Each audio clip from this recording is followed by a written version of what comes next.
Good evening and welcome to the April meeting of the Burlington Electric Commission.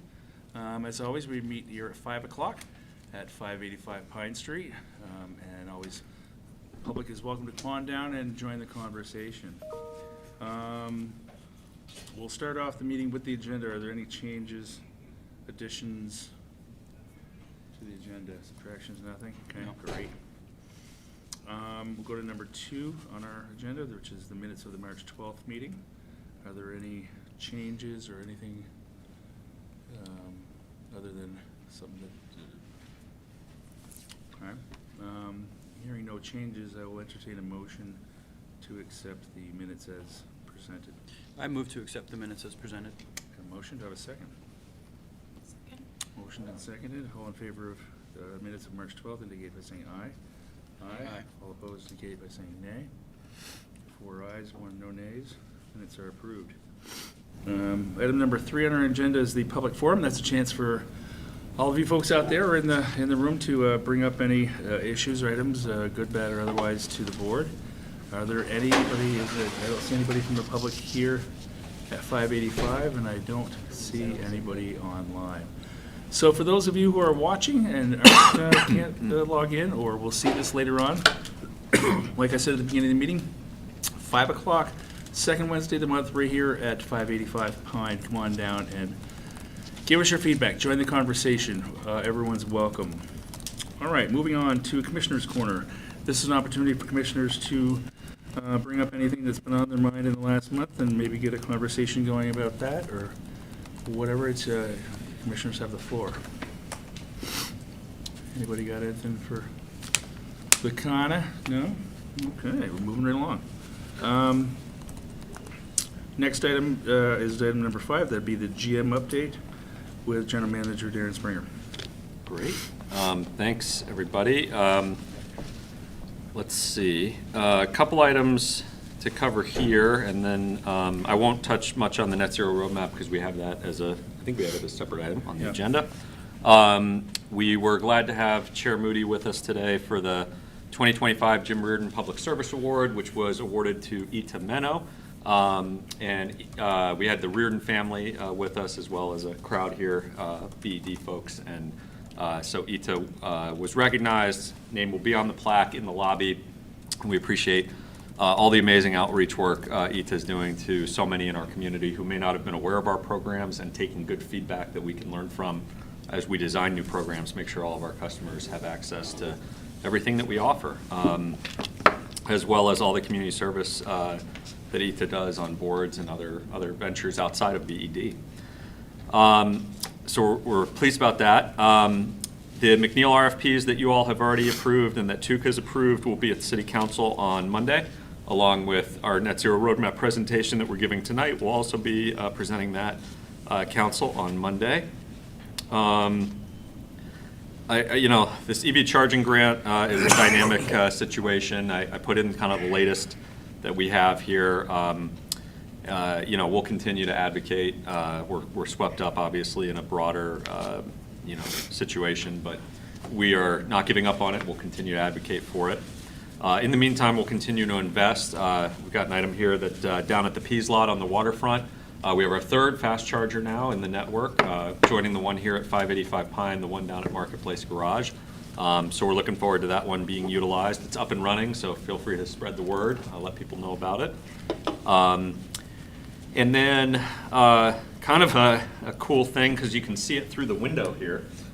So direct your attention to the kind of module out here that you can see a little bit through the window.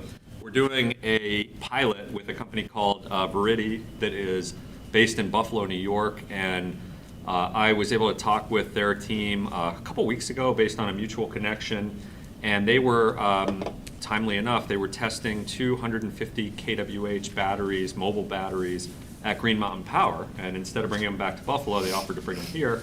We said, of course, we'd love to have them. So yesterday we hooked those up. They're connected. Our team, particularly policy and planning, is going to kind of use the interface and see how it works. We can use them for discharge events against peak.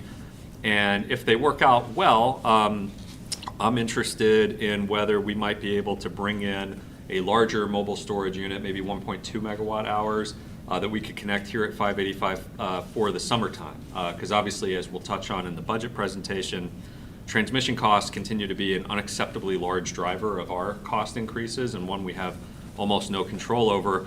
The one piece of control we do have is if we can reduce our peak use, that can, cut against the transmission line in the next year's budget. It won't necessarily help us this year's budget, but it'll help us for next year. And we know the annual peak will be sometime this summer.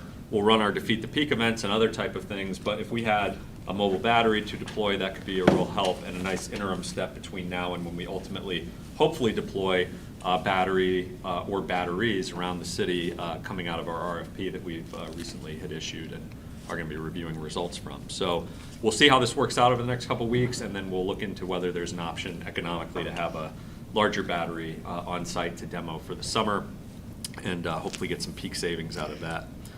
I think otherwise, just to touch on a couple of items that we covered in the press release today, but that aren't really part of the Net Zero Roadmap.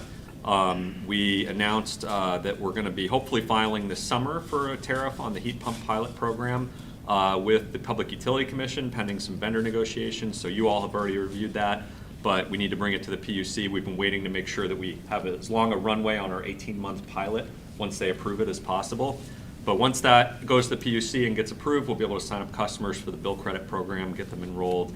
This is through the Building Giants grant, which is separate, obviously, from the EV charging, and which we still have access to. We also announced that we're going to be piloting a process where for certain rebate programs, including, I believe, induction stoves, we were just talking about, right? Induction's on there for the pilot? Mm-hmm. Yeah. So for smaller dollar value, like the $200 for the induction stoves, where instead of having to kind of submit and get a paper check in the mail, you'll get a bill credit. And so that could be a smoother process. There's some other associated benefits with that as well, but we're going to test it out with that and a couple of other smaller dollar programs, see if it works, see how customers respond. So we'll be looking for that this summer. If folks sign up for those rebate programs, they'll have that coming through on their electric bill directly, which is kind of neat. We also have live, I believe, right, Mike, the sign up for Moduli for the battery, residential battery storage pilot, where you can plug it right into the wall. So customers can express their interest and sign up to be part of that pilot. Go live was today, and we're expecting to have the batteries here, hopefully in about the next month or so. And then we'll try to get them out. We're going to have 10 of them, get them out to different customers. We're really looking to have a mix of not just single-family homes, but also rental properties as well, because these have application in a variety of contexts. So we're going to look for a mix of customers in different locations with different housing types that we can test these out. And then last but not least, we also announced that the soft launch previously is now a kind of firm launch for our, what I think of as our kind of dynamic EV charging rate option. So, for EV rate customers, we've typically had the idea that you charge off-peak between 10 at night and noon the next day. You get your EV bill credit, and then if you charge during those other hours, you don't get the bill credit that month. We have now another option on the website, live, available to customers. We've got our chair, I think, is enrolled and helping us as a beta tester. But now you can charge anytime, off-peak rate, and we will proactively alert you and then interrupt you during the peaks only. So those will be, could be 5 to 10 times a month, could be a little more or less depending on the month, and typically 3 to 5 hours per duration. So those are going to usually be in the evening time, when people are coming home from work, 4 or 5 o'clock, and then into kind of the early evening hours where we'll have an interruption. But we're really dramatically expanding the number of hours where somebody with an EV or a plug-in hybrid can charge at the most affordable, beneficial rate without contributing to peak demand, and we can interrupt them when we need to. So that's a really nice option. We're hopeful that customers will be able to take advantage of that and that it'll expand even more so the affordability for EV charging going forward. So those announcements were all in the press release today, separate, linked but separate obviously from the Net Zero Roadmap update. And I think other than that, I would also just mention that we had the Mayor's State of the City on Monday evening. We'd had a nice shout out for some of the work we're doing at VED around the revenue bond, electrification incentives, the McNeil work that we've been doing to make McNeil more efficient and reduce the environmental footprint at McNeil. So If you hadn't caught that or you hadn't seen the speech, those items were covered. Climate continues to be in the top 3 priorities for the mayor, as she said today during the press conference here on the Net Zero Roadmap. And I think that's everything for the GM report. Glad to answer any questions. Could someone send us a copy of the press release? I don't think we got it this time. It's in your inbox. Oh, I don't see it, but I'll, It just got there. great, thank you. It just got there at 5:13 p.m. The mayor's office sent this one, and I am Great, thank you. sending it to you this second. It's up on our website as well, I We're on believe, the same too. wavelength. Appreciate that. Absolutely. Other questions, comments? Certainly, I mean, yeah, I'm screaming from the mountaintops. We've been talking about this for a few months now, about the dynamic charging. And it's been a game changer. Yeah. To not be blocked out of all those hours, especially hopefully for folks who are doing things in the morning and stuff like that, come back in the afternoon, you get somebody else maybe going out at night to use the car, which is the case for me. It just guarantees that I'll never, ever use gasoline. Perfect. So, That's yeah. what we want. Yeah, it's great. So anybody who's got an EV, take advantage of this. You're not blocked into those hours anymore if you don't want to be signed up on the website. It's awesome. Game changer. Yeah. I love it. Good stuff. Anything else from anybody? Okay. Darren, can you, I do have a question. Darren, can you talk a little bit more about the electric charging grant and just kind of catch, I'm a little fuzzy on some of the details on this, so that's impacted. Yeah. So, we had the competitive EV charging grant, a little under $5 million that we won. We were the only entity in Vermont to win. It's through the CFI program. We were announced in August. We worked right up to the deadline of the change in administrations to try to get it obligated, went through NEPA review. Emily did a ton of work on this. We were right up there. We were hopeful that we would get obligated. Didn't end up getting obligated prior to the deadline for the changeover and transition to the new administration. That only has some relevance because even grants that were obligated were also frozen. So there was an executive order and an OMB memo essentially freezing these grants and seeking review periods, and the terms EV or EV charging are sort of terms that have been used for the administration to look at. There was litigation, there was an injunction, I believe, at one point from a district court to unfreeze these types of grants. Then there was some back and forth around that. I think the latest, and Emily can correct if I'm wrong, but the latest that we have in here is that there was a memo from the administration essentially saying that they were pausing these grants for 90 days while they looked at whether their administration priorities matched the grants and whether they needed to change any of the criteria related to the grants to kind of match administration priorities. So I think we're in that 90-day window essentially where we're waiting for them to do that. Now, from a pure legal standpoint, as it sits right now, it's not clear to me they can simply rescind grants that were awarded under congressional, appropriations and legislation, absent a Supreme Court ruling that says so, which hasn't happened. But a pause for review, looking at administration priorities. Some grants have language around that in them. Whether you could say an EV charging grant can't be used for EV charging is questionable in my mind. Whether you could narrow the parameters or make it more difficult to administer, that might be something that they'll look to do. We're not really clear at this point. Did I cover that reasonably? Okay. Super helpful, thank you. Yeah. Other question is, I know that there was some, last month we talked about energy efficiency charge, and there was some stuff going on in the legislature around that. There's also there was the proceeding. Is there any update on any of that? So the bill in the legislature that we've been updating you on, S65, is essentially tabled in the Senate. It got a little complex because there was a clean heat standard repeal attached to it, which we don't necessarily support, and I don't know that everybody who supports some of the underlying pieces of the bill supports. And it was on the Senate floor, it had gone through various committees with some consternation, not over our piece of it, but over broader aspects of it. And it's been pulled back into the Senate committee. I don't know if anything will happen with it this year or whether a study will emerge or some other things, but it seems to be not moving forward at this point. Sort of separate from that, we've had a proceeding related to the deficit in the EEC, account or the efficiency charge account related to kind of an under collection based on rates dating back to the 2020 pandemic timeframe. Emily could probably give more of an update on that proceeding, has been following it more closely if you're interested. Okay. And she has to come up next anyway, so may as well. Hi, Emily. Hi. Yes, so in that EEC proceeding, we provided an initial set of documents to the PUC and the department. Then there was a workshop scheduled 3 weeks after we uploaded everything to talk through, answer any questions. That went well. The Department of Public Service did not have any questions for us. At the workshop, we met with them earlier in the week to kind of more informally. The PUC had some questions, not the commission, but the hearing officer handling the case, which we talked through, and we agreed to supplement with some additional information and analysis, which we just filed last Friday. And at this point, the schedule that remains in the docket is the department has 3 weeks to review and comment. Then we have 2 weeks to comment on the department's comment. And at this point, that's all that's scheduled or contemplated in terms of process.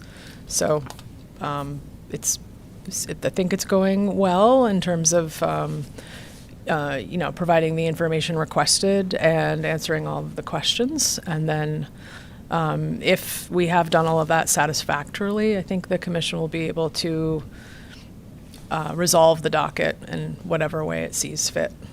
Great. Thank you very much. Yeah, you're welcome. It's very helpful. Other questions? All right, thank you. Thank you, General Manager Springer. Thank you. On to item number 6 on our agenda, the financial review with Emily. Okay.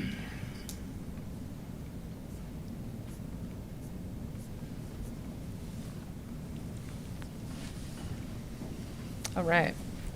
So here are the results for February. In February, we had a net loss of $2,000 compared to a budgeted net income of $846,000, so a variance of $848,000 compared to budget. Working from the top, sales to customers had a positive variance again of $214,000 this month. Other revenues were down modestly. Most of that is EEU reimbursement. And then you'll see the biggest item here is power supply revenues, rec revenues, which were budgeted, but there were no actuals, so that's a 100% negative variance, and that's due to the timing of deliveries for those recs. So we expect that variance to be resolved or made up later in the fiscal year. Net power supply had a very modest variance of only $38,000. Fuel was favorable. McNeil production was 19% under budget. Transmission was also favorable. And then purchase power was up modestly. We had higher energy prices. And so lower McNeil production, but a higher higher production from some of our wind resources, which kind of helped to balance things out there. Other operating and maintenance expense had a positive variance of $221,000. And then below the line, favorable variance of $290,000 in other income and deductions due to the timing of grant proceeds and customer contributions to capital projects. So overall for the year to date as of February, we have an actual net income of $3 million as compared to the budget of 3.9 or essentially 4 at this point in the year. Any questions before I go to the next page?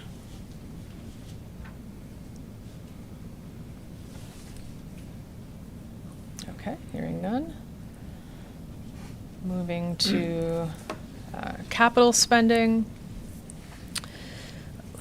As of February, we've spent just under $6 million, $5.8 million of the total full year budget, which is about 50%. We are seeing some distribution projects start to get installed this spring, And McNeil is currently on their outage, so we'll see a boost in the production actuals as well next month.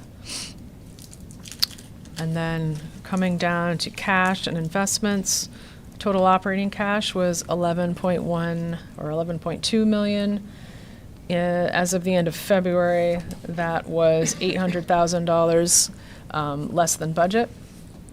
And we had a debt service coverage ratio of 5.14, the adjusted ratio 1.34, and 156 days cash on hand, including the line of credit.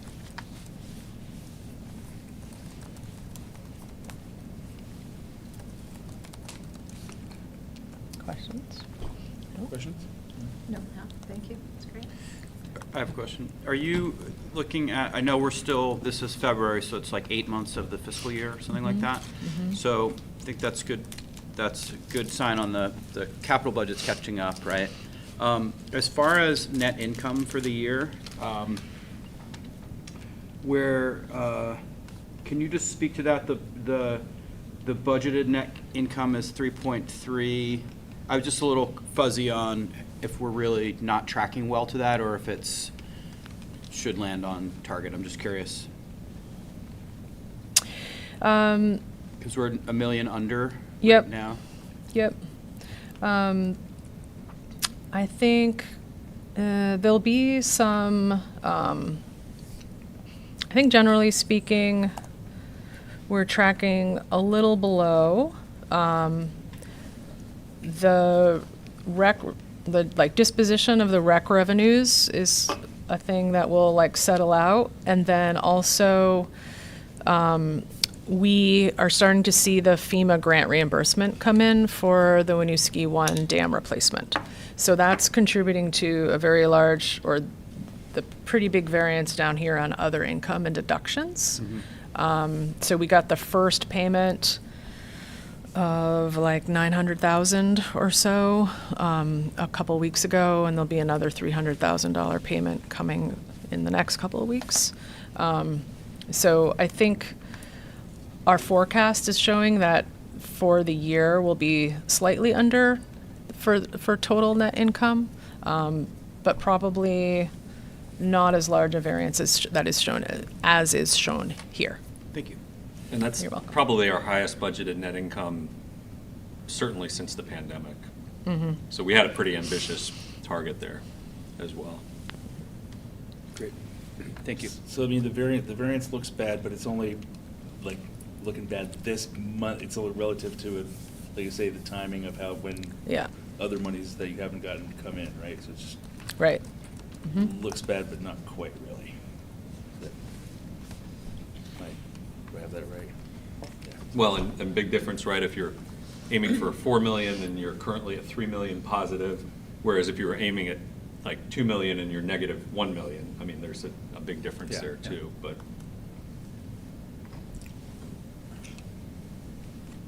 Other questions? Okay.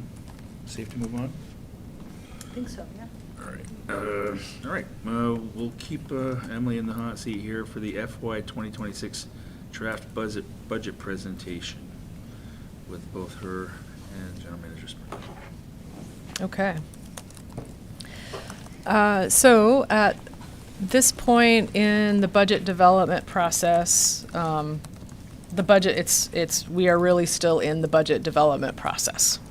Okay, so this is more of an update of where we started, where we are, and the work we still have to do to get to a sustainable budget. So just for setting some context, when we first sat down and looked at the budget altogether for the first time, these are kind of the big things that are jumping out. We're seeing significant purchase power and transmission cost increases this fiscal year, or for next fiscal year, which I'll show you in a little more detail later on. Cost of living adjustment of 3% per the IBEW contract. Also seeing some increases in health insurance and benefits, as are most organizations in Vermont. Our renewable energy standard obligations are becoming more expensive by design, right? Our Tier 3 obligation grows each year. We also have, in FY26 will be our first year of the revisions to the renewable energy standard that were passed last legislative session will come into effect, where we will have to comply with being 100% renewable for load growth over a baseline. So there'll be new expenses associated with what is called Tier 5 in the statute. So we now have Tier 1, which is being all renewable, and then we have our Tier 3, electrification, and then Tier 5 is the sort of being renewable for that load, or obtaining new renewables to cover that load growth segment. We also have, and I should say, like, a lot of these are good things, right? That's causing this upward budget pressure. We have new programs, such as Building Giants being a substantial one. That's 50% grant funded, which is great, but the other 50% needs to go into the budget. And we're also in the first year of seeing some new software systems come online. Also a good thing, but in a couple cases, we're in the state where we're paying for two systems at once temporarily while we get the new system in place, and we haven't sunset the old yet. So this customer information system, the distributed energy resources management system, the outage management system are some of the new maintenance contracts that we have hitting this budget. Some one-time things, or maybe not one-time, but our federal grant income has been significant, which is a good thing. But that also means that we anticipate going over the threshold in FY25 for needing what's called a single audit, a uniform guidance audit of our grant program activity. So that's added expense. And then we're also planning to issue the revenue bond. The cash for that comes out of the bond proceeds, but that's recorded against net income as an expense. And then, materials, supplies, labor, just in general, things are, we're not obviously seeing the really high inflation we saw of like 3 years ago, but there are still inflationary pressures in the budget. I was going to say, how about retirement fund, pension? Because it seems like the stock market challenges right now that you would be do you have to adjust your investments to make sure you have enough money? Yeah, the pension fund, our employer contribution is set based on an actuarial valuation report that's done as of last June 30. So what's happening in the stock market right now won't affect us until a year from now. There's kind so of a it is, levelization too for that stock market activity. yeah, it's smoothed out Yes. over like 3 years or 5 year, I think. 5 years, Five, yeah. Munir, yeah, Okay. average. Because it does seem like organizations do get in trouble. Like, if you can anticipate that it's going to be a problem, and we'll know more, right? Mhm. But it does seem like organizations can get in trouble with that. I know the city, and Munir's on the retirement board, but the city has lowered its assumptions around returns for the pension steadily over the past several years to make up for, previously higher assumptions. And there is still, regardless of the stock market aspect, there is still a gap between the kind of fully funded and the liability. And that's a different issue as well. But, there was some recovery in the stock market today. It's very volatile, so we don't know where we'll be at the Right. end of the fiscal period, but point taken. And what we do for the pension, sort of to address that volatility, is we assume a pension expense of the 3-year average of the previous 3 years. So, because it is kind of unpredictable as to what it's going to be, so. Question was just about, are you doing any estimation on tariff impacts, or because same volatility, it's just not yet, not? Yeah, we're seeing our first invoices come in that say, material, shipping, tariffs as a line item. There haven't been a great many, but we're seeing them come in. But no, we haven't budgeted for them in a specific way. Yeah. And so helping the budget, although albeit modestly and certainly much less than I would wish for, we are budgeting underlying growth in kilowatt hour sales of about 1.5%, which translates to a 1.4% revenue increase. And then rec markets are generally strong right now, and so that's also a help on the revenue side. So when we sat down and looked at everything together, we had a budget gap of about $5.5 million. And as you know, when we talk about budget gap, it isn't to get to balance, right, like for the general fund. It's to get to a net income that gives us healthy Moody's rating, right? Healthy Moody's metrics. And so in the past, not yet. Okay, then I'm going to switch to capital. Some continued things in the capital budget, namely distribution system investment to support reliability and net zero energy, continued fleet electrification. We have some essential vehicles that need replacing. But there are some sort of unique or one-time or new things in the budget, the capital budget this year.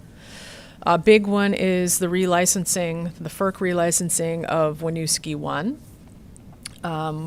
which we can capitalize because the license is good for 30 years. So we can take the cost associated with going through this relicensing process and amortize that. We've been working on this project for about 18 months, mostly James and led by James. But to this point, it's been working with lawyers and consulting engineers on preparing FERC filings and sort of coming up with the plan that will be followed to determine the relicensing. And now we're in the stage of a lot of FERC-ordered studies of natural resources. And that's what's going to cause the biggest capital expenditure, you know, measuring eels and the number of these types of fish. And so there'll be sort of 2 study seasons, the first one beginning now, this spring and summer. So that's a major project. The second big one is Emily, the can I just woodchip. add one quick thing on that? Sure. Yeah, the vast majority of the fish and wildlife studies are loaded into the FY26 budget. The second year is much lighter at this point. Thanks, James.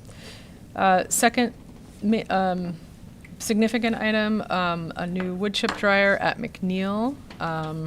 The first phase in FY26 will be mostly sort of design and engineering, and then the install would happen in FY27, so that's a multi-year capital project.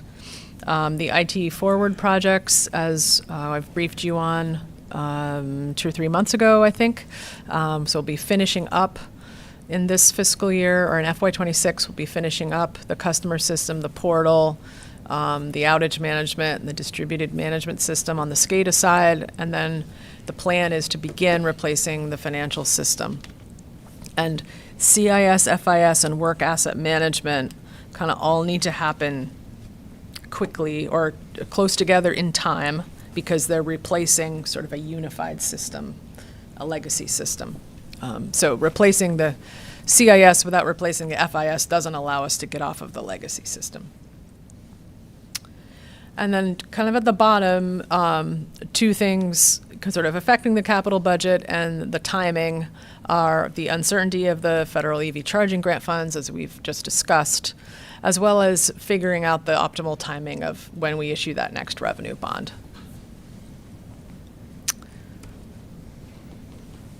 All right. So key assumptions in the draft budget as it stands right now. We are projecting a 4.5% rate increase. This is one of the things that we tried staying within 3%, but with the $5.5 million to solve, we needed to move to the 4.5%. Energy price assumptions, as you can see, they're higher than FY25. And there's a couple slides here on the sort of larger regional and national context for utility rates. This is a big driving factor in that context for what's happening with utility rates. So the forwards are higher than FY25 at this point. There's a modest increase in the price per ton of wood fuel. The 3% COLA, as I mentioned before, continuing to budget for Tier 3 electrification at a rate sort of above our compliance requirement by 20%, and that requirement grows every year. Included in the budget is a $222,000 investment in Velco equity. And as I said, continued capital investments using the remaining proceeds of the 22 revenue bond and then the beginning of the 25 revenue bond, as well as our annual $3 million general obligation bond. So now we'll get into like a few numbers so you can kind of see the scale of some of the changes from the 25 budget. So sales to customers between the load growth and the 4.5% rate increase would be a 5% increase of $2.8 million. Rec revenues are budgeted to be up 19% from last year. Fuel, just a modest increase, as I said, around 5%. Purchase power and transmission are big this year. Transmission's up even more than it was last year, 14%. Purchase power is also up significantly at 14%. And I'll just go to my notes here, if I can figure out how.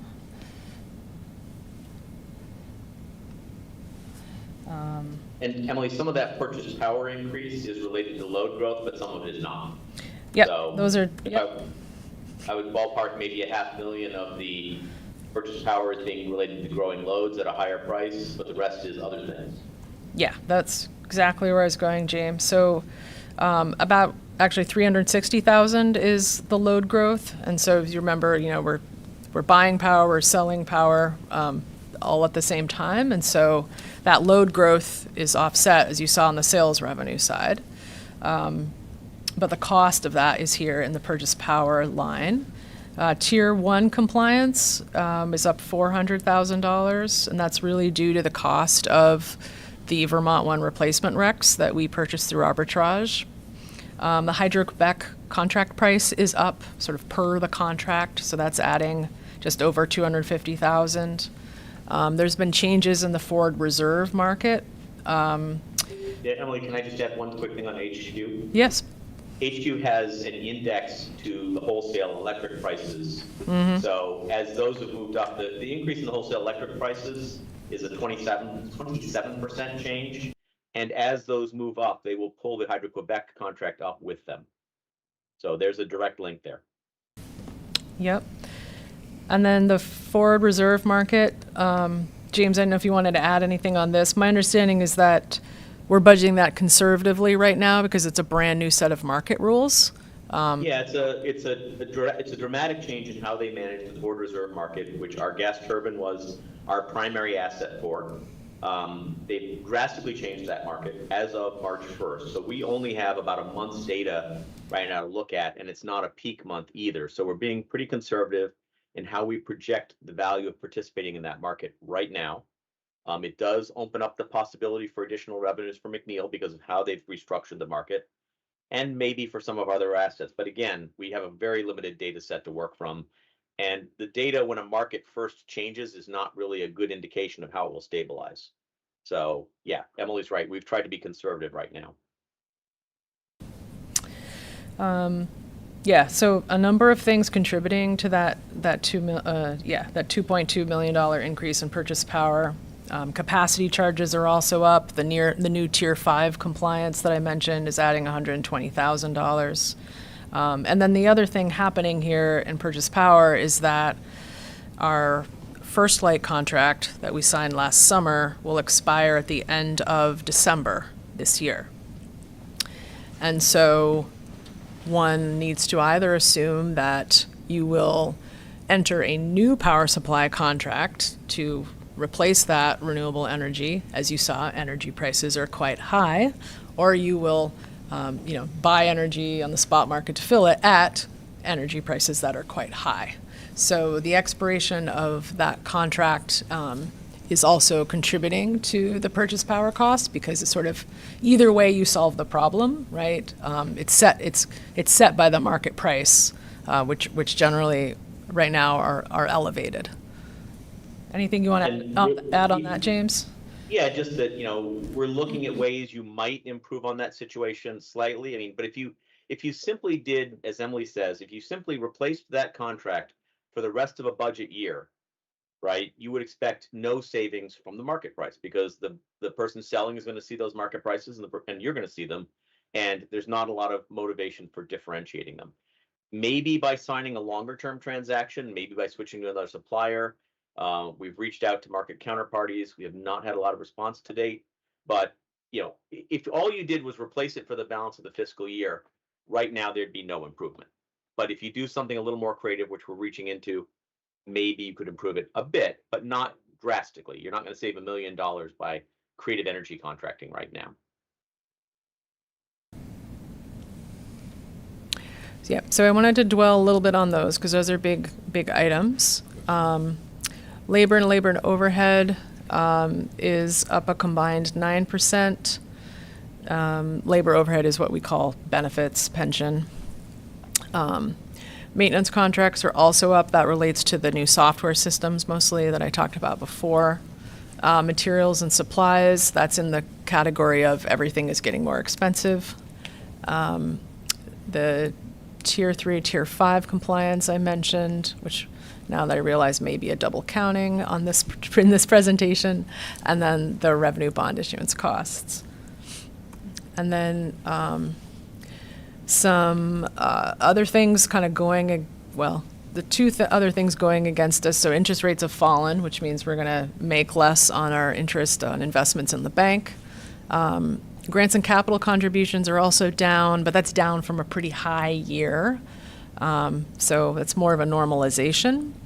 And then our interest expense, this is a good thing, is also predicted to drop by 4%. So just to give you a magnitude of, a feel for some of the big items. Yes? You might be getting to this, so, but I think I ask this one maybe every year, but this year, lots of externalities, lots of commitments that are, creating pressure. And have you done that, again, I'm sure you have, but done that internal review of where can there be cost savings? Where can we potentially find? Is that my leading question to your next slide? Yes, Okay. You're doing great. Yes. That's what we're doing this week. Got it. Okay, Absolutely. That's great. Thank you. Yeah. So over the past, I think it was March 17th, we met to look through everything for the first time. So we've gotten it down to a $2 million problem. Still a $2 million problem. So the $2 million problem is what we're working on this week. And me and my fellow managers are all going back to our areas and seeing what we can submit and change. So the current budget draft is showing an operating loss of $3.2 million. You all know that's not a good not a good sign and not a good magnitude for the operating income. The net income right now is only $500,000. So adding $2 million to that, right, would wind us kind of at a target, right, of $2.5 million. That's by my math, that's where we need to land to get the Moody's metrics where we need them to be. And then operating cash is currently sitting at $12 million right now. We're also working on the capital budget. You can see kind of the non-revenue bond funded portion is relatively stable at just under $3 million. That doesn't include the funding of our Tier 3 incentives, which we add to that to sort of fill up the rest of the $3 million general obligation bond that we receive annually. But you can see the revenue bond funded amount is really high and even higher than our 25 budget, which was already really high. So we're having conversations about, is that realistic? How much of that is supported by internal labor versus how much is paying consultants like the folks who are coming to do these expensive Winooski 1 environmental studies. And so, yes, it's a capital outlay, but it's not necessarily expending a lot of resources internally. And also, the pace of spending through that next $20 million bond, and strategically, how do we want to pace that? So there will be some changes on this front as well. So as would be expected, the current Moody's metrics are not good with this current budget draft. Days cash on hand is okay at 125. Debt service coverage ratio is okay at 4.17, but the adjusted debt service coverage ratio is way too low at 0.97. So that's where we have the work to do with that $2 million gap to get that more in the 1.2 range. Do you need to have that to issue the bond? No, You don't? no. The adjusted debt service coverage ratio is really related to our A rating, Okay. it's maintaining the A rating. Not related to your ability to finance your projects. No, the only bond covenant item is the debt service coverage ratio. It has to be 1.25. Okay, so Yep. you're way above Yeah. it. All right. Yeah. The other thing I'm curious about for capital projects, like, one of the best ways to save money is to push things out.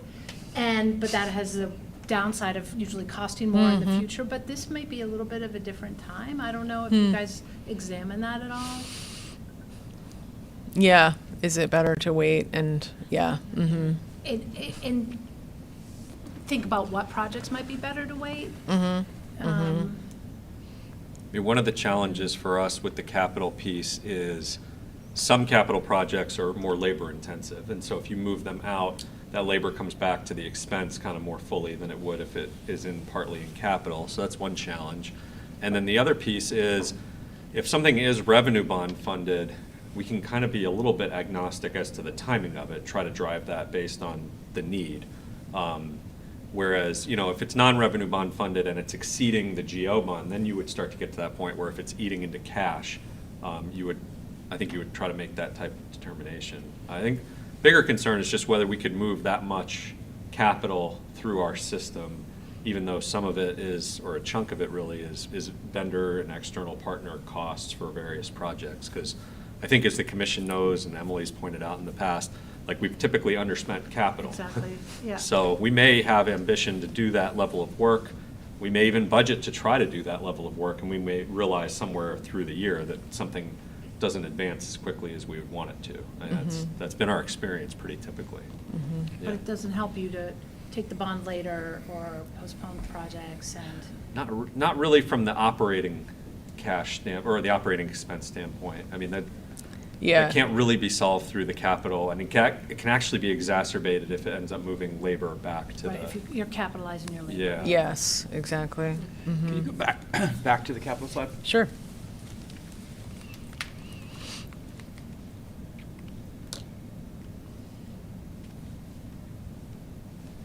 I'm just looking at this one. Okay. Can you explain, this may be a little bit, if this is too detailed of a question, then feel free to tell me and I can call you to get this explained. But like, when we have these prior bonds out there and there's money from these and then you're issuing a new bond, like you've explained this a little bit, but how does is there any, I might be conflating this with the city's bonds, but is there leftover money from prior bond issuance? It's all spent. Yes. And then how is a bond, how does it show up on the financials? How is that, is it, that's the part, because it's they're related, but there's some nexus that I don't understand. Right. So the liability, which would be sort of like the outstanding mortgage that you still have to pay off, right, of all the previously issued bonds added up, is on the balance sheet on our long-term liabilities. Okay, Okay. I remember that, yeah. So that's kind of like the debt we owe that we're paying off. And then the debt service, or the interest on the debt, shows up on the income statement. So that's, if you remember back up here, interest expense is falling off here. The principal on the bonds doesn't show up on the income statement. It shows up sort of in our cash flow statement, where we're looking at, okay, we're bringing in this much cash from revenues, and we're going to pay out this much cash on operating expenses, and this much cash is going to go to fund capital projects, and we're setting aside another chunk of cash to sort of pay off the mortgage, essentially. And that cash payment is made up of principal as well as the interest, but only the interest expense shows up on the income statement as a cost. When the bond gets issued and the money comes in, how does that show up? That shows up on the asset side of the balance sheet as, I forget, well, the accounting language is not very clear, but it's essentially what we call the construction fund.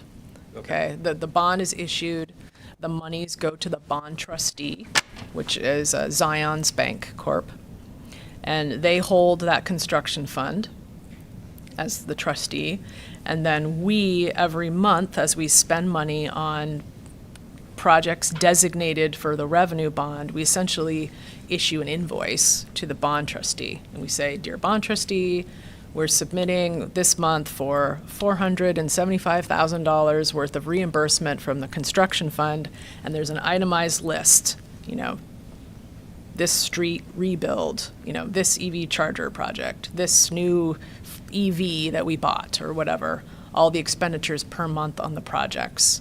And then they will, upon receiving that, kind of transfer the money into our operating account. So we draw it down essentially every month with documentation, essentially, of eligible expenses. Thank you. Emily, can I add a quick thing on the rate increase side of that? Sure. Yeah, so when we file for rates, we file to recover our expenses, and our expenses include the interest expense, but not the principal. So when you're setting rates, you have to set your rates high enough to provide the cash flow that you need to cover the principal. And that's done through income, net income, and through having a depreciation expense from your past expenditures on assets that creates cash too. So again, while it doesn't appear on the income statement, you do have to reflect it in rates. So when you see us proposing a rate increase, it does look at the cash needs as well, but it doesn't show the principal payment anywhere on a rate increase request either directly.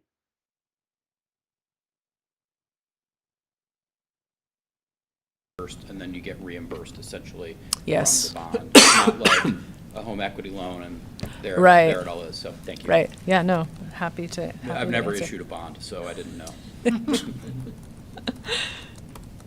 Good questions. Okay, so that was kind of that was the end of my slides on where we are with the budget. So before I go to the rate case, I'll just pause to see if there are other questions on the budget development. Could you share a copy of that presentation with the commission? Absolutely. Thank you. And you may get to this, but then the timeline, like if we're gonna have next month's meeting, we'll have more communication. Yes. engagement? Okay. Yeah. Next month's meeting, you'll have that full budget detail package Got it. in advance with the income statement, the cash flow statement, all the supporting details of, yes. All the capital projects listed out, yeah. And then there'll be I'll do another summary, sort of presentation with the Moody's metrics and stuff, the high level. But Cheryl does put together a really detailed budget package that's like 25 pages long or something. And that will be in your May packet. You're welcome. I wanted to pick up on that tariffs question. I think that, Laura, did you ask that? So that is something that I'm wondering if you do budgeting scenarios, or I know it's a complex document to put together, and so it's not probably easy to do a high, medium, and low, or worst and best case. But I'm just wondering, 5 o'clock yesterday, I would have had a different outlook on where we were going to be with tariffs than we have at 5 o'clock today. And it's a bit of whiplash, and I think that's to be expected. So I'm just wondering, I guess, it seems prudent to have some level of analysis of what a bad tariff scenario could look like, or are there areas of risk, like the department buys all kinds of stuff, right? And I imagine some of that may have varying levels of tariff impacts. So, Yeah, I think my comment on that would be, I mean, 5 o'clock yesterday, 5 o'clock today, 5 o'clock tomorrow, right? I mean, so to sort of do scenario analysis around that specific issue, I think probably, like, the way I would approach it would be, to just build in a contingency for whatever, right? Because it could be the tariff thing. It could be that the energy prices that are currently projected to be high don't turn out to be. There could be some other thing that happens, a pandemic, right? And so ideally, you would budget for the net income you need, and that budget would include a contingency of some sort of percent, right? That would allow you to sort of weather, a revenue drop of whatever, or an increase of whatever that was unexpected. However, the trade-off with that is that you then need to collect in rates enough to pay for that contingency. So in a perfect world, would I have that in the budget? I think yes. I think we all would. It would allow us flexibility, and more certainty of meeting those Moody's metrics each year. But we would have to ask ratepayers to cover that. And so that's where we're trying to balance, is we're stripping out a lot of everything that we can in order to keep that rate increase to a minimum. I would also just add, we have done analysis on potential impacts related to if a tariff applied and if it was actually passed through appropriately, none of which has been determined, on Hydro-Quebec. So we have done analysis, we know what that number is. I'm not saying we're putting a contingency in the budget based on that, because there hasn't been analysis to show just demonstratively that is the case or should be the case. But we do know the parameters of that, and then if you look at tariff environment as of exactly 6 o'clock on this Wednesday evening, the main risk would seem to be, for products imported from China, which is not necessarily kind of the bulk of what we typically import. I know we've looking at Munir, we've had some exposure to China, I think, in the past, but not a whole lot, maybe at the moment. So Yeah, it's the laptops, it's the phones. I mean, those Yeah. are. which I It might impact battery storage systems. I'd have to think about that one, Darren. But that's an optional, impact. Yeah. So just to kind of put some parameters around what the potential is. Now, dynamic environment, so Yeah. it might be different tomorrow, but yeah. Thank you. Yeah, I think just, that's, just seems important that that's really strongly on the radar, and it sounds like it is. And I would differ, you said, in your explanation of building in a contingency of like unexpected things like a pandemic, and I think this is like, yes, there was a 90-day pause today, but I also think it is expected in a way that is not trying to choose my words carefully, because it's not, I was going to say it's not unknowable, but it kind of is, if I'm being realistic. But I just worry that to not take that fully into account. And so when we ask you then to come back with a budget that doesn't include a rate increase, you're going to say you can't have your cake and eat it too. But yeah, okay, thank you. Appreciate the explanations, as always, extremely helpful. Thank you.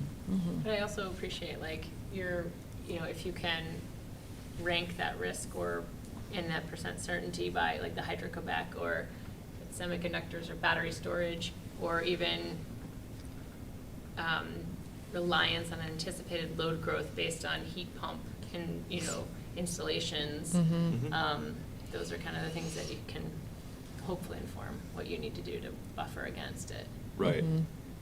I mean, a lot of the big line items like you saw are really related to things like transmission going up, power supply going up. And the truth is that if tariffs ended up impacting us in a significant way, that it's not that it's anticipated or unanticipated, but it's not fully knowable right now. And if it became more concrete, we would likely adjust our plans, because we meet every month to review kind of the progress on the budget, the projections, and we can manage it in a kind of a live way during the year. We're not stuck with static assumptions. So we would adjust, we would potentially remove items to offset those costs, prioritize, make decisions. So given the capital budget number that you saw, and given kind of some of the upward pressures we're already dealing with, there would be room potentially to offset things if we needed to, just by saying, okay, we're going to deprioritize one item because our cash expense for another item that we have to buy has gone up by 10 or 20 or 104% or whatever the number is that ends up being the applicable tariff, if that ends up being. And I would just also remind people too, that when we do request rate increases, there's a real constraint over what we can include in a rate case too. So again, there's the ability to control costs or the ability to recover costs. Those are your two big levers, right? But you can't include anything that doesn't meet a fairly high known and measurable test in rates. So.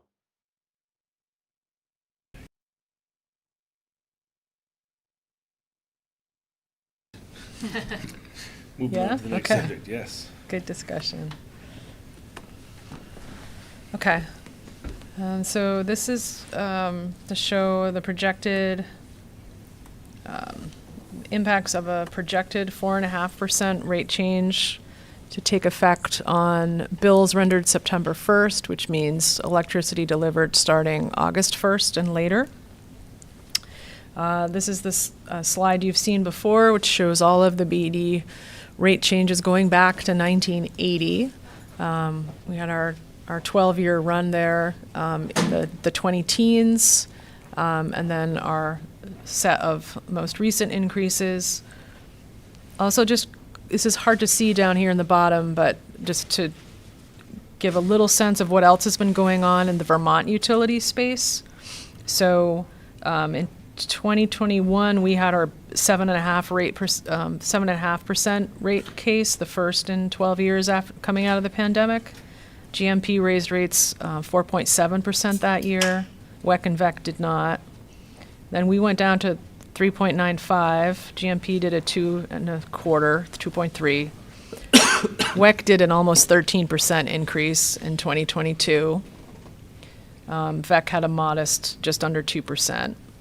And then the past couple years, we've had 5.5 two times. GMP's been right underneath that, just over 5.25 both years, 23 and 24. WEC didn't do anything after their massive, almost 13% increase. And then VEC, in both of those years, went up over 8%, 8.19 and 8.33.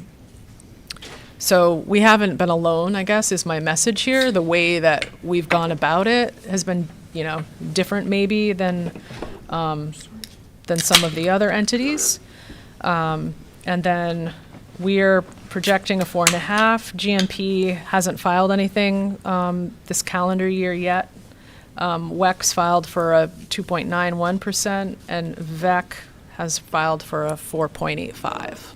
So just to give you some context on what the other Vermont, the larger Vermont utilities are doing and have been doing in terms of rate changes. And obviously, our second lowest since the pandemic. We would have loved it to be lower, but 4.5 is the number, just so you're aware, that we shared as we've been developing this with the large customers whose budgets are significantly affected by these rate changes and who need to do budget planning in advance of when our budget's approved. So, if you think about the hospital, UVM, the water department, other city departments, we've shared that 4.5 because we wanted to be conservative as we were going into it, hoping for a 3.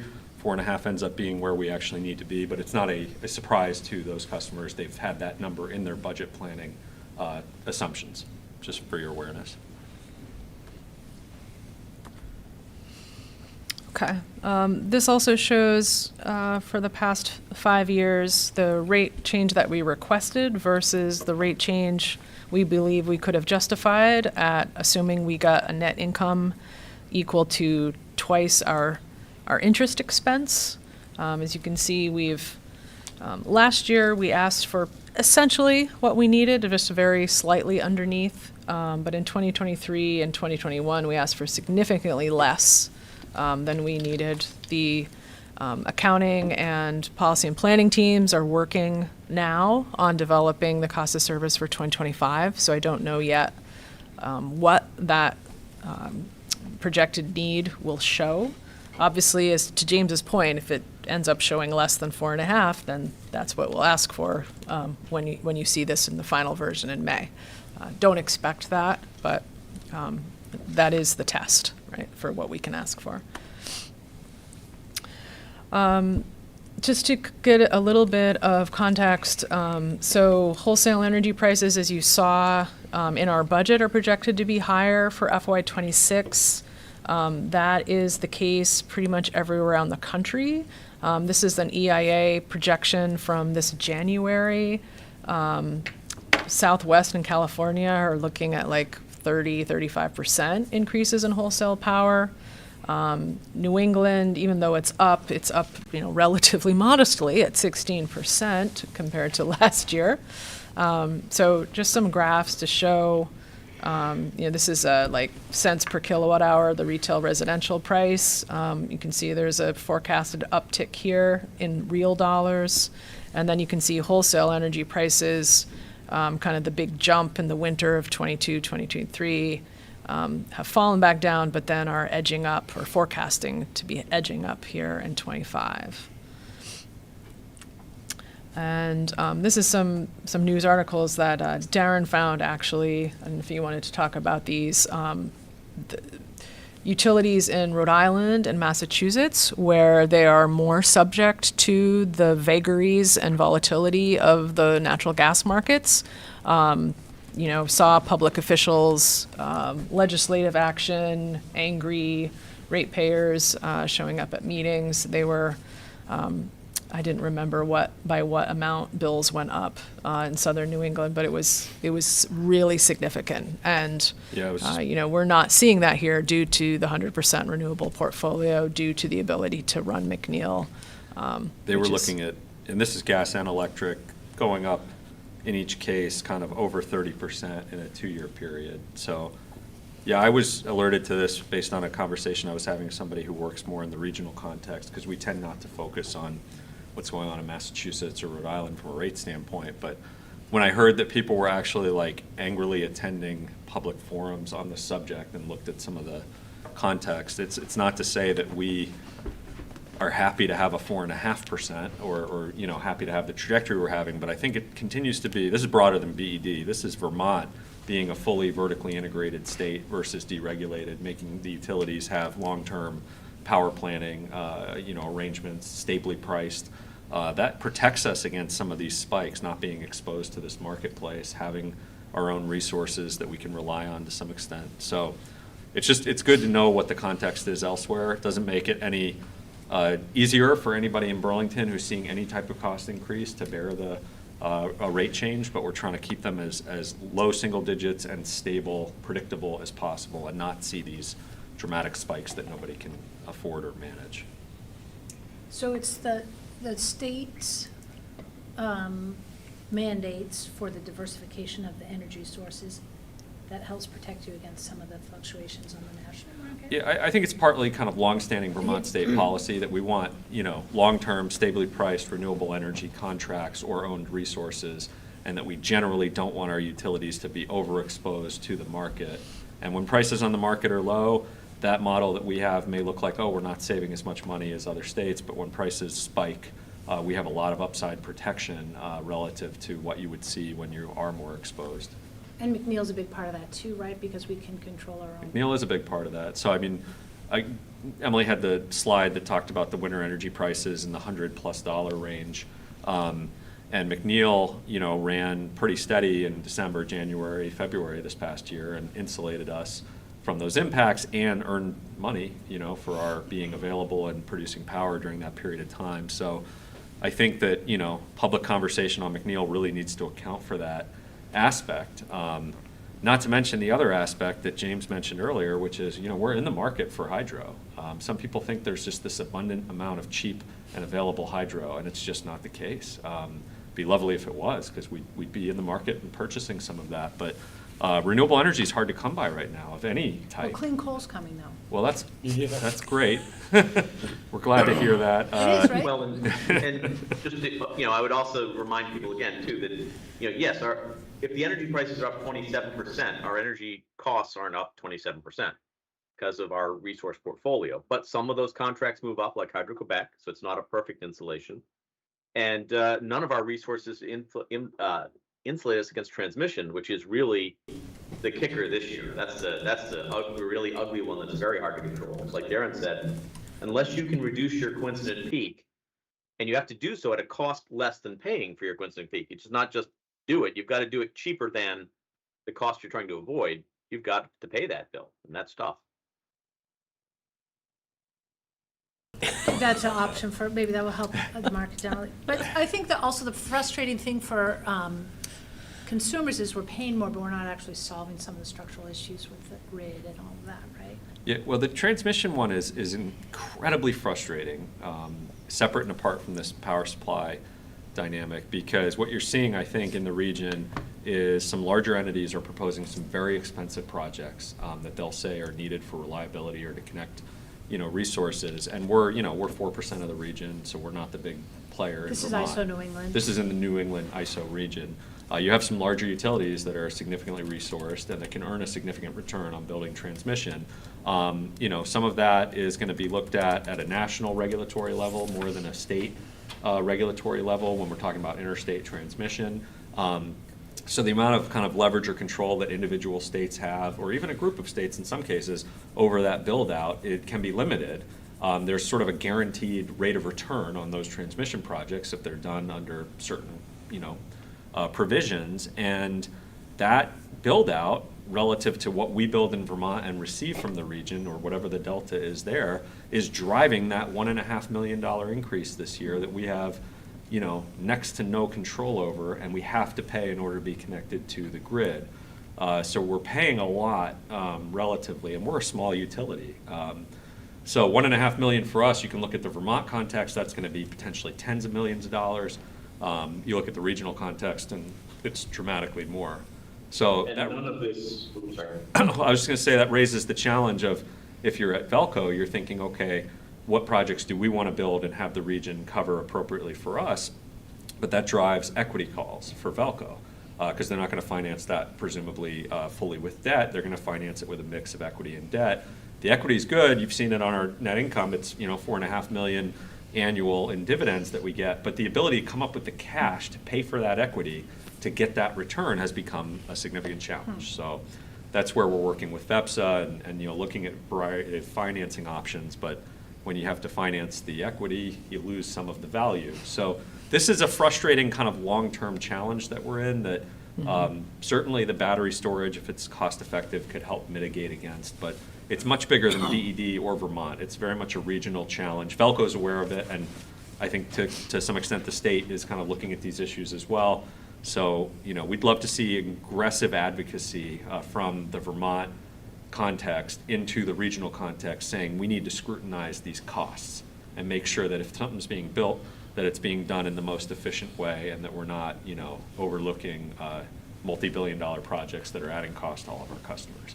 I will get on my soapbox. I mean, that's very important. The motivation is critical here, which is if you're a transmission company, you want to make investments, any transmission company. And also, I'll say that Darren's probably referring to, there's some very, very, very big, scary projects that haven't hit the budgeting yet, like replacing all of the underground lines in Boston, which you can imagine the bill for that. So it's a problem, big problem. All right. Okay, so here we get to the graphs where we look at sort of our rates, including the projected increase, and do some comparisons. So the BED rates are the light green line at the bottom, as compared to the change in housing prices, which is the purple line. Inflation, core inflation is the red line. Healthcare costs is the blue line in the middle. So we're continuing to track below inflation since 2010. This is the residential rate comparison for New England is the blue on top. Vermont, as represented by GMP and Vermont Electric Co-op, are the red. BED is the green line again, and then the employee assistance discount is shown with the purple. Commercial and industrial rates, here again, we are a little higher on the commercial rate than GMP and VEC. They both offer a more traditional industrial rate, which we don't truly have. So we're a little higher on the C&I side, still well below New England. And then total cost to serve as compared to New England, the rest of Vermont, and then BED is still below both of those. Okay. So a 4.5% across the board rate increase for the average residential customer who uses 419 kilowatt hours a month. Their bill would go up $3.78 per month. A small general service commercial customer would see an increase of under $5, $4.81 per month.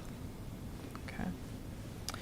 And then looking at the energy assistance program customers, they would see an estimated bill out impact of $3.74 a month on average. You can see the impact that the EAP credit would have on the EAP bill. So under the proposed rate, it'd go up to $105, and of that, $12.40 would be discounted. Also wanted to call your attention to this bullet, which is small and hard to read at the bottom, but along with the budget and the official rate change request proposal in May, we anticipate bringing you a revision to the energy assistance program tariff that would allow nonprofit residential shelters to qualify for the rate, as well as certain nonprofit housing providers that have low-income tenants who would otherwise qualify, and the housing provider pays the electric bill but promises to pass that savings down to the tenants, if that makes sense. So sort of extending the rate beyond just residential service to certain commercial customers who meet criteria. Are there, on the last point, are there many of those in Burlington? We are working on coming up with a list of kind of number and, how many, we can kind of think about, right, a new place and, cots and, it's a little harder for me anyway to name off the top of my head sort of the low-income housing providers that would qualify based on the criteria and the structure. But we're working on having that data to present to you in May. One of the impetus for this was one of those providers was facing fairly significant demand charge as a large general service customer, and there's nothing we can do to help them with that if they're actually using the amount that puts them in the large general category. So this was one of the ways we felt we could help without having to change our kind of primary tariff structure, but to try to enroll folks who are running these programs into the EAP program, get them the 12.5% bill discount, knowing they're serving the population that we're trying to help. Mm-hmm. I know we're not talking about rate design at this moment, but I don't know if you went to Better Buildings by Design, and did you meet the plenary speaker, Dr. Hernandez? Chris Burns from our team was there, and Jen Green. I wasn't able to Okay. be there. I'm connected with her, and she's been studying. She's a Columbia professor. She's been studying energy burden and rate design, and so she's I think it'd be interesting to have a conversation with her because Yeah. she's just been trying to think creatively about it to Yeah. stop kind of that That'd be great. perpetual legacy burden and Yeah. thinking about it though through rate structure. And so happy to make the connection if you'd like. That sounds great. Okay. Thank you. Yeah. Because it should be administratively easier to this way to give it to the, as opposed to having individuals try to figure it out, right? I mean, I know it's different, because in this case, you're saying the individuals aren't actually paying, they don't have an electric bill. So you're giving it to the owner. But in general, that model should be simpler. Fewer Yeah, entities to right. deal with. Yeah. That's right. Yep. So that was the end of the presentation I had on the rate case, and, Can you share that with the commission as well? yeah, it's all one. One big package. Thank you. Certainly. That's was very informative, thank you. Yes, thank You're you. welcome. Yeah. Other questions? Excuse me. Just one quick note about the budget timeframe. Typically, we come to the commission in May, present the final budget, final rate proposal, we have a vote, we then present to the Board of Finance, and then we go to the Board of Finance for the rate case vote. And in this case, also the tariff we were just talking about will kind of ride along with the rate case. Due to the scheduling, we're going to be going to the Board of Finance for the initial presentation May 7th, which I believe is ahead of our next commission meeting. That's just the presentation there that we'll also give to you all at the commission meeting. We'll be giving to them as well on May 7th. You all will still vote first to approve and recommend the budget, approve and recommend the rate case, and then we will go separate to the Board of Finance later that month, and then City Council in June. So just from a logistics standpoint. Can we see the presentation? Oh, yeah. Maybe share it before. It'll be completely public, and we can Yeah, share yeah. it with you simultaneous to when we go Yeah. to Board of Finance, absolutely. That'd be great. Yep, That's a Wednesday, May 7th? it is. I think we're the first night of presentations with a group of other city departments. I think previous years, they've done them like Monday, Tuesday, Wednesday, Thursday. They've had all the departments come in the same week, and this year they're spreading them out each Wednesday over about a month. That's right. And so we're kind of first on the schedule, so we got bumped up earlier than we would normally be going for that presentation. Great, Yep. thanks. Okay. All right. Other questions? Okay, moving on to item number 8 on our agenda, and that's your roadmap update with General Manager Springer. Okay. Got a lot of slide presentations for you this evening. Let me pull this one up. So this is incredibly timely because we just obviously released this today. So you're getting this presentation, and then we'll be bringing it to the City Council as well. I'll skip over the introduction to BED slide. You all know us very well. And I'm going to skip over as well the sort of context slide for the net zero roadmap. You all are familiar with that as well. We work with Synapse Energy Economics every year to do the update. So the 2025 update is looking at the 2024 data, so last year's data. And we have a 19% reduction for 2024 relative to the 2018 baseline. And again, we track ground transportation, thermal, building sector, the two largest sectors of emissions in the state. And so 19% below the 2018. We did have a revision, which I'll cover in a little bit, on the 2023 numbers. But so you can see that the 24 numbers are 2.8% lower than the 23 numbers. When we look at what's going on in the state of Vermont, they're basically saying the emissions in these sectors are more or less flat between 23 and 24. US are also basically projected to be flat. So we're seeing a reduction, but in other cases we're seeing kind of a flat trajectory. This was interesting to me. We have 1,285 EV or plug-in hybrid vehicles registered as of 2024. That's 5.7% of all light-duty vehicles. I think that's roughly double the national figure for registrations, not sales, registrations, which is great. We're starting to really see that move. And then natural gas consumption 24 continues to be lower and is at its lowest level since we started tracking for the roadmap back in 2018. So digging in on this a little bit, we'll start with natural gas. So this is natural gas consumption, and there's different ways that Synapse has looked at it. They've had it with and without RNG, netting RNG. So this is without netting RNG, which means even customers who have signed up for RNG, their consumption is included in this graph. So between 2018 and 2024, Burlington is down 18.1%. This is not weather normalized.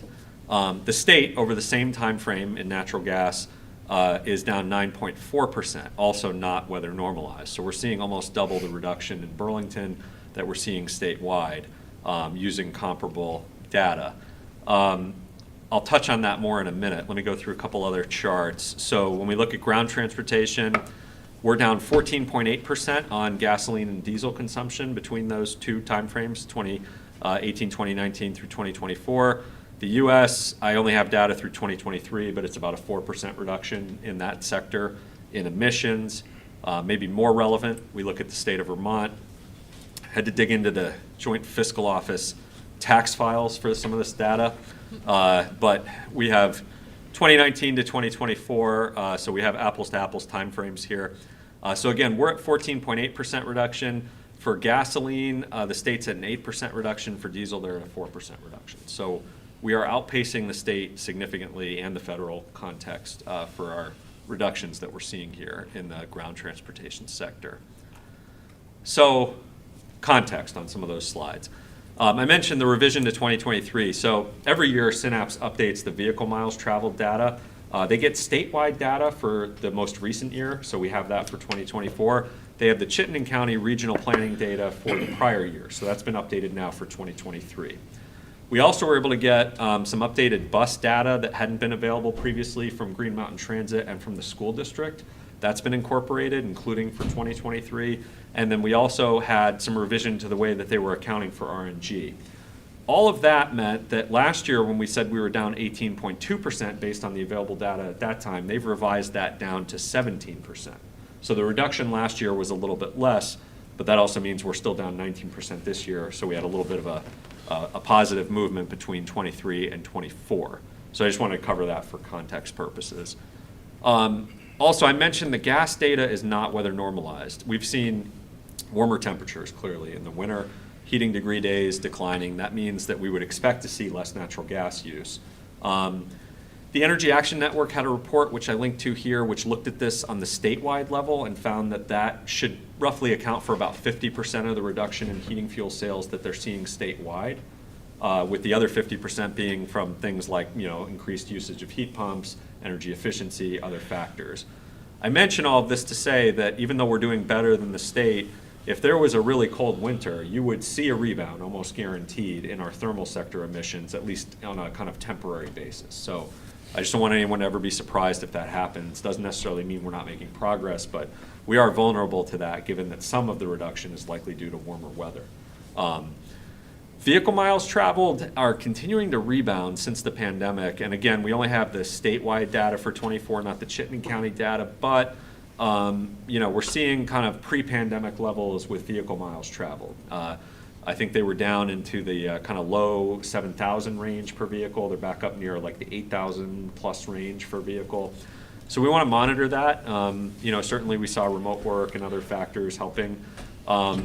And with that said, vehicle registrations themselves are down in Burlington in 24 relative to prior years. So we have fewer folks with vehicles. The ones who have vehicles are driving more on average, more miles. And that's a national trend, that's a state trend. It's not something that's unique to Burlington. The carbon fee ordinance that we worked on and implemented started in 2024. This is going to be increasingly important going forward. All new construction has to comply with the carbon fee ordinance for all thermal energy use. So we're working closely with the Department of Permitting and Inspections. We had a handful of buildings that went through the permitting process in 24.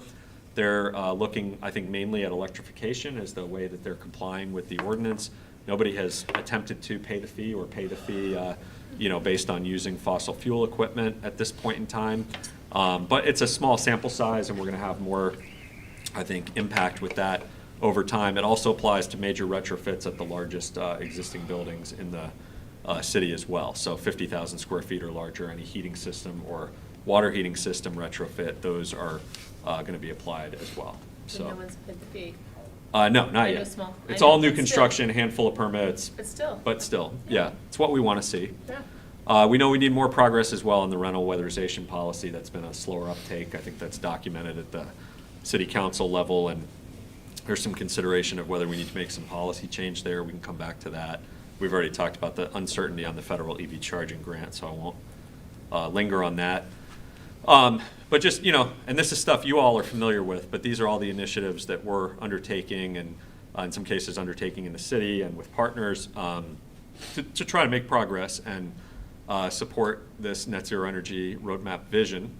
I linked at the bottom there to the Law Journal article that Amber Whitmayer and I published just recently with American University's Washington College of Law. So that covered kind of a 5-year retrospective, first 5 years of the net zero roadmap, covered some of these initiatives for those who want to do a deeper look at it.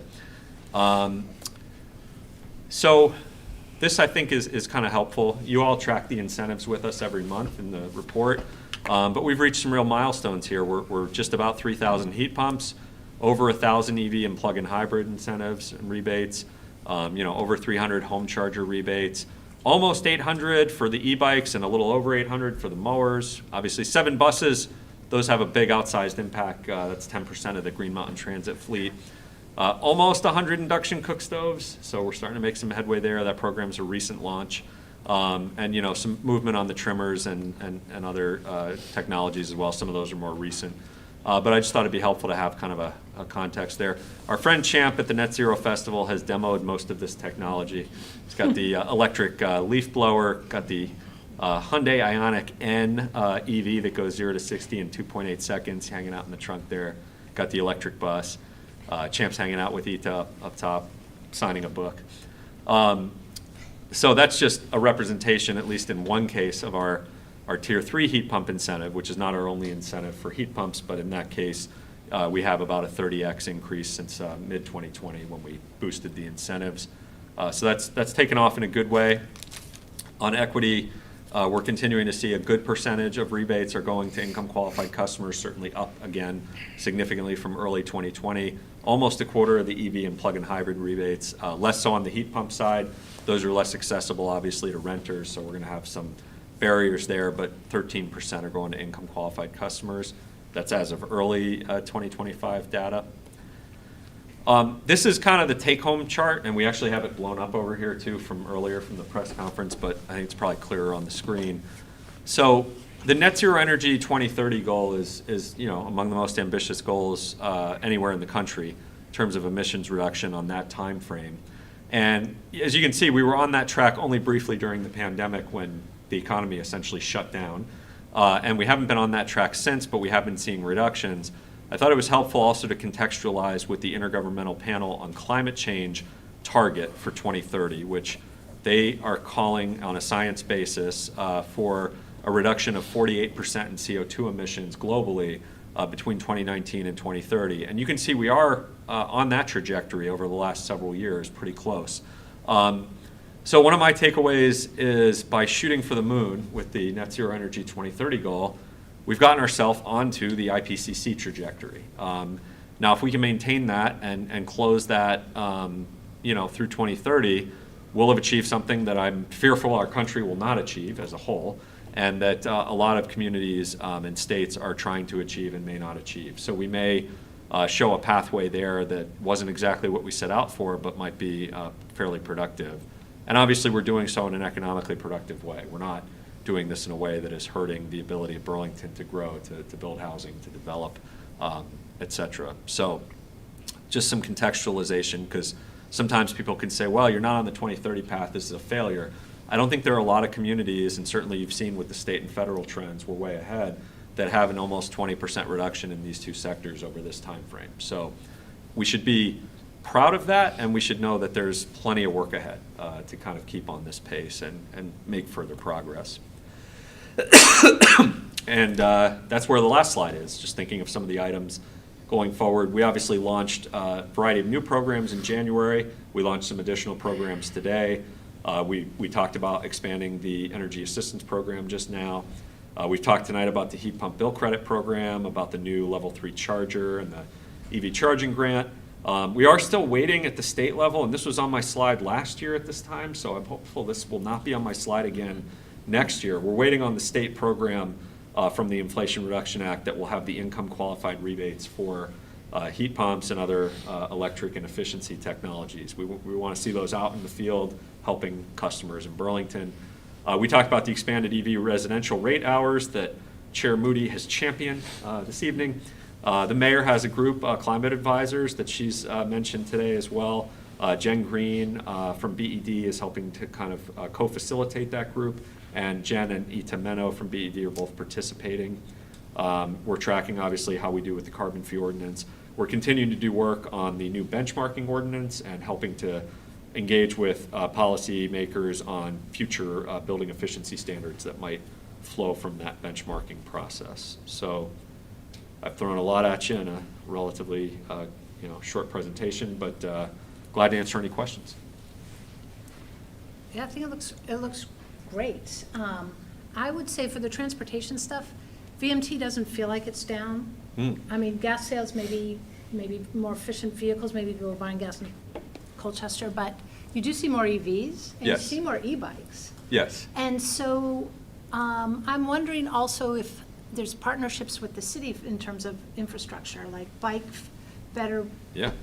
bike lanes or even bus lanes. I don't Yeah. know, but it's time for something like that, I think. I mean, certainly it's going to be a tough 4 years with EVs, Yep. for sure. Some headwinds. Some headwinds. Yeah. But the infrastructure piece is, I mean, maybe it's time to do that. I know there's been a lot Yeah. of resistance, right, for bike lanes, Mhm. for sure. But no, it's absolutely, and I had a little note in here about land use planning, but having development that doesn't require everybody to have multiple single-family vehicles or single occupancy vehicles, being able to use Car Share Vermont as a tool for helping to reduce vehicle registration, certainly biking, walking. We think about the South End development that could be happening here, that could be kind of a compact, walkable Yeah. development that might have geothermal heating and cooling, we hope. There's some interesting kind of land use components, all the things you mentioned as well, that could help us over time reduce the kind of average. It may or may not reduce VMT for everybody, but it might reduce the number of vehicles that we need, and that'll have a huge impact on. And it's part of the solving the problem, because right now, like, I know my neighborhood went crazy with ordinance stuff that they tried to do, because they're like, oh, if we densify, we're gonna have more vehicles. Oh, right. And everyone just assumes that, but as we can start to prove that not everybody has a vehicle or needs a vehicle. The other thing I was gonna say, do you guys ever use the LBS data to track VMT? We haven't. So Synapse has typically used, and I think this goes back to, because we also had RSG on the roadmap initially, and they built some tools into it, but they've typically used the statewide VMT data and then the Chittenden County regional data, extrapolated for Burlington. Yeah. That's what they've used. 'Cause we always use the LBS. Oh, okay. I don't know if it would show a different result. It'd be interesting. Yeah, you can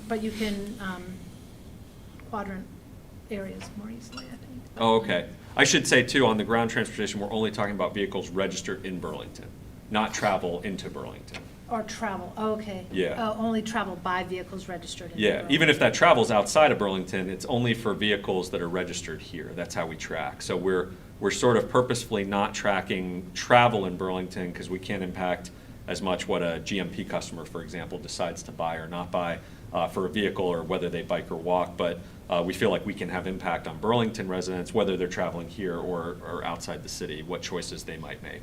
Fair enough, yeah. Yeah. Yeah, no, it's super exciting. Thank you. Yeah. Yeah, I agree. It's really good work. Thanks. It's a community effort.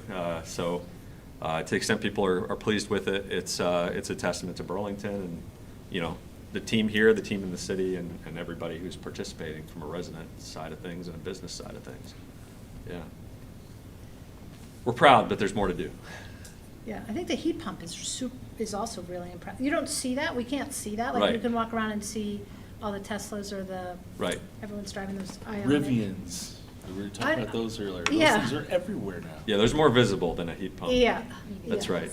Well, it's funny that you say that, because I've been noticing them on people's houses when I'm out walking my dog Oh, and things okay. like that, and I'm like, oh, they've got a heat pump, they've got a heat pump. Right. So I'm seeing more of them as well, and 3,000 across the city that's something.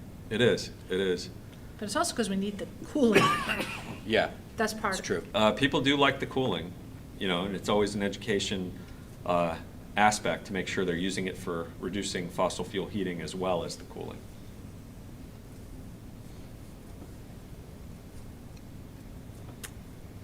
Other questions, comments? Thank you, that was a great Thank you. presentation. And I guess, dovetails into your commissioner check-in, just last minute, kind of whatever things we haven't talked about across all these subjects that still need to be answered. No, we talked about a lot. Okay. We have, the last two items are a couple of anticipated executive session items. One, to discuss some McNeil commercial items and a personnel matter. So, I have some suggested language here. The second one, on the second one, I would just add inviting our board clerk to the second part of the discussion. But we're going to do the McNeil first? Together? Well, Can't do that. well, seems like we should talk about McNeil first and let most of these folks go, and then That's just. what I was thinking too. Yeah. We'll keep you. Yeah, that's fine. Yeah. Okay, go, Laura. I move to find that premature general public knowledge of the personnel matter would clearly place the Burlington Electric Department at a substantial disadvantage per Title I, Section 313. That's the wrong one? Yeah. We want to do McNeil first, right? Well, just, there's two things. There's one, that we're going into executive session, and the second one is the reasoning. But you have the McNeil one. I got it. It's right there, underneath. Underneath, okay. Yeah. All right. All right, you read. I move Read to them. find the premature general public knowledge of the McNeil commercial items would clearly place the Burlington Electric Department at a substantial disadvantage per Title I, Section 313A1 of the Vermont statutes. I second. We have a motion and a second. All those in favor of going into executive session for that, that subject, indicate by saying aye. Aye. Aye. All opposed, nay. Ayes have it. Is there another, there was two. So we go in, There's right? two. Sharon There's one. stays and Lana stays. The first item of discussion, all staff is invited to Okay. join the discussion. The second part of the discussion, the personnel discussion, we just. That's my phone. Siri. I got it. The second part of the discussion would be, is that with just inviting our board clerk Okay. to join us. Okay, so we're good. They got to just sign out of Zoom or whatever. And so, Do you have to do another one? So do we exit executive session, Scott, for the first one, and then do we re-enter executive session for the second one? I think so. that's a Okay, good so now we have question. to read this. You read the second part now. Okay, I move that the commission enter into executive session with the ED staff to discuss the McNeil commercial items under the provision of Title I, Section 313A1A of the Vermont statutes. I second. Motion and seconded. All in favor of the motion, indicate by saying aye. Aye. All opposed, say nay. Ayes, okay. So we can probably take this to the other room so that Travis can, because we're not, I don't believe, we're not coming out of here with any sort of, anything for you to deal with, so